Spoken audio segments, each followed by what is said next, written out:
Hey there. I'm finally putting some time together to get back to videos. Today is Thursday, January 31st, 2013.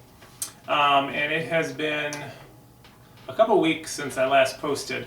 My last two videos were, one was the day of my second surgery, immediately post-op. Really, there was nothing substantive in the video. It was just kind of 2 minutes of me in post-op, kind of high on pain meds. But then the video after that was 4 days later after my second surgery, when I had the ostomy nurse come in and we did the first bag change, and I showed you my incision and the new stoma that I'll have for the next 12 weeks. So this is actually the first video I've made since then.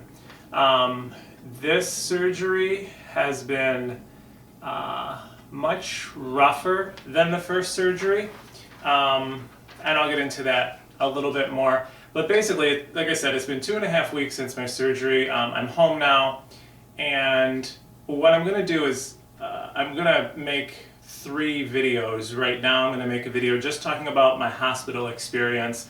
Then I'm going to make a video talking about once I got home, leading up to my 2-week follow-up visit with the nurse and the ostomy nurse, and then I'll make a third video talking about what happened at that 2-week follow-up, because I didn't want to make a 30-minute long video or 40-minute long, because I know they get real boring to watch.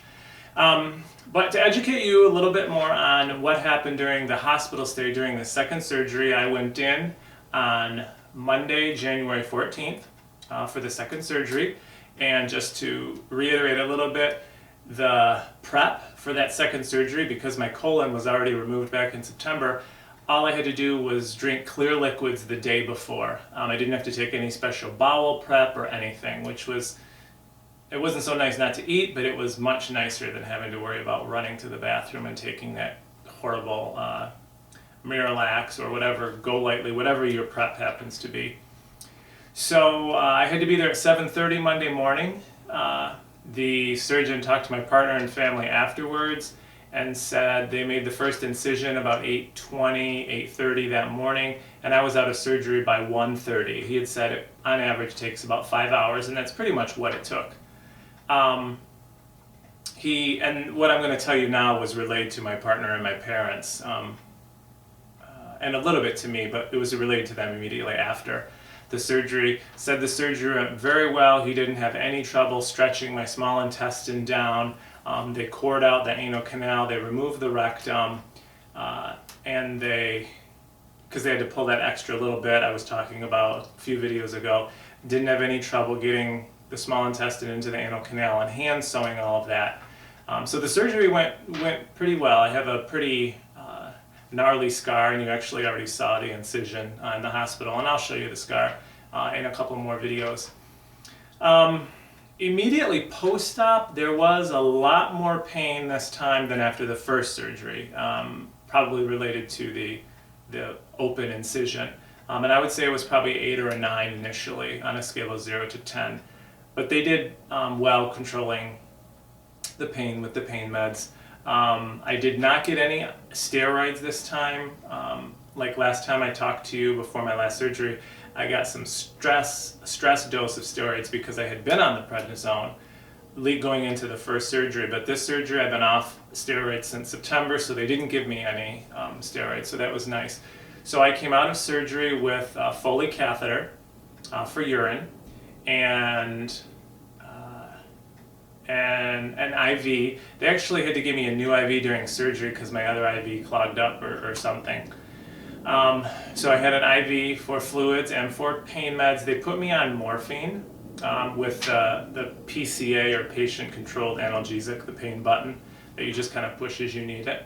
And what I didn't realize is that my butt, in between my butt crack and packed up into the anus, was packing gauze and tape and everything. So I wasn't prepared for that, but I did talk with one of the residents, and apparently they do go in through the rectum, no rectum, through the anus and the sphincter area, and I think they were going from inside and then also through the anus to do the sewing and stuff like that. So It was sore down there, and you hear me mention in the immediately post-op video, I squeezed my butt cheeks or contracted the sphincter, because you know when you move, sometimes you contract those muscles without realizing it, and that was really, really sore at the time, and that got better.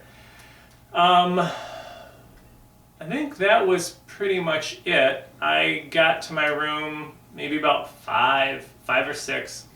I had a private room again, so my partner was able to stay overnight. The whole hospital stayed with me, which was extremely, extremely helpful. The difference with the morphine this time, and I had morphine after the first surgery, there wasn't as much pain after the first surgery.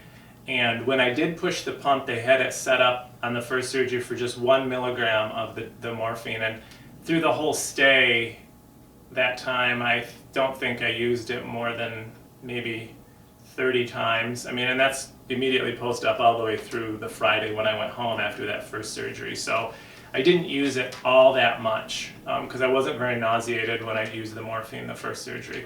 This time, when I pushed the button, they had increased the dosage to 2 milligrams, and the pain was more, so I was using the morphine more. And what I found going from Monday into Tuesday is that the morphine just was not, it did not agree with me. It took care of the pain, but it was making me kind of irritable and moody, almost depressed, not wanting to really get out of bed and walk and move, which I needed to do. And it was making me nauseated. I was having a lot of issues with nausea. So by Tuesday going into Wednesday, we were able to switch over to Dilaudid, which is another narcotic analgesic. So there were some issues. I guess there's a nationwide hospital shortage for the PCA pump of Dilaudid. So what they had to do is switch me over to an IV Dilaudid, which meant I had to ask for it. I think I could get it every 2 hours or whatever. And the Dilaudid actually worked much better for me.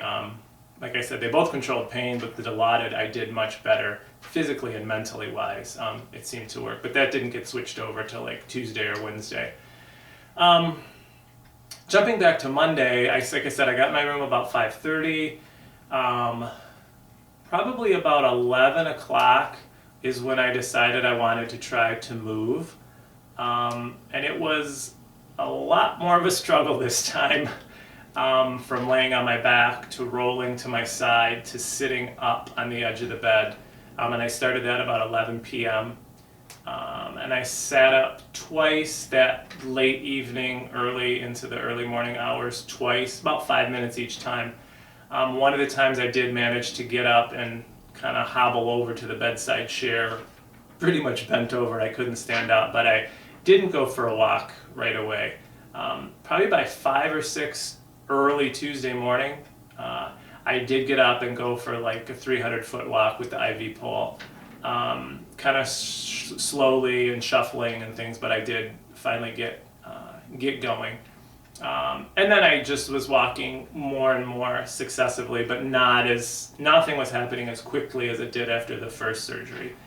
And then Tuesday, I started to develop some kind of sinus type postnasal drip, which started me coughing.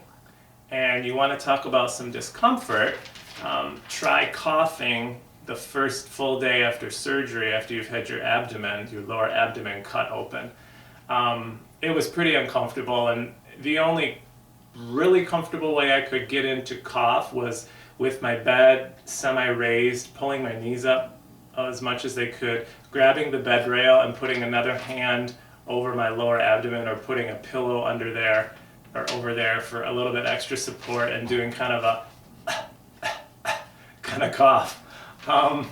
It was rough. It was very rough to do that, and part of it we had trouble figuring out was the cough related to having the chest tube in, or excuse me, not the chest tube, the breathing tube in, and the post-op anesthetic, just kind of clearing that out, or was it related to the sinus stuff? And then finally I figured it was probably related to the sinus, so they did start giving me like Sudafed or something, and that really helped. So by Wednesday the cough had pretty much gone away.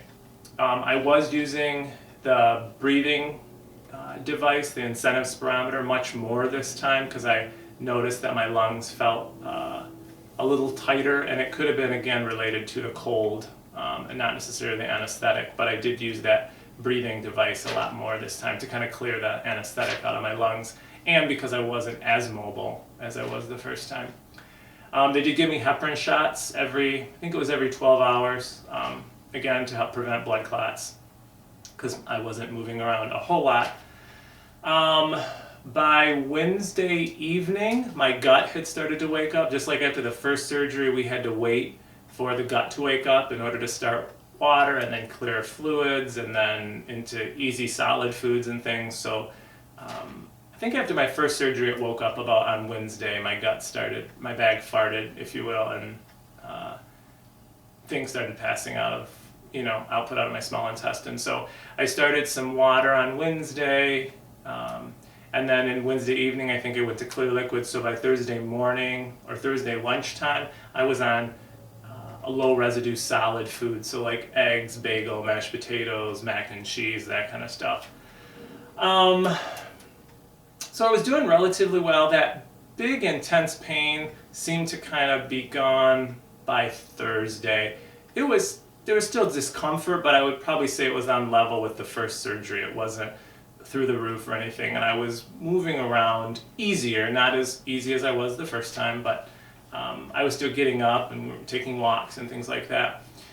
And I had the catheter in this whole time, and Thursday evening they removed the IV, so I was off IV fluids, and I was going to start taking oral Vicodin for the pain as needed, and was doing real good Thursday night, and then I was probably going to go home Friday, which would have been on par with after my first surgery.